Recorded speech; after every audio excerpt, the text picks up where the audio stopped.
Ngayong araw nga pala guys is araw ng Sabado. Since isang subject lang naman yung kailangan natin pasukan sa isang linggo, sobrang dami mo ng preparation na magagawa sa darating na quiz and exam. Minsan talaga guys sa engineering, kailangan mo din ng inspirasyon tulad nitong dalawa na nasa unahan ko.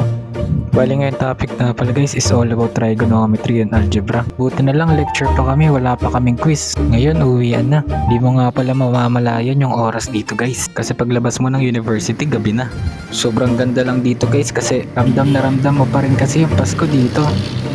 Sobrang tagal nga pala ng antayan bago ako makasakay ng jeep. Halos maubos ko na nga pala yung kinakain ko bago ako makasakay.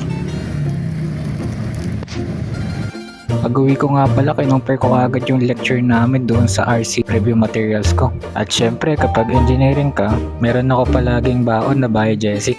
Kasi madalas talaga sumakit yung ulo ko lalo na kapag ang mga subject ay steel tsaka RCD. Sige na guys, mag-review muna ako.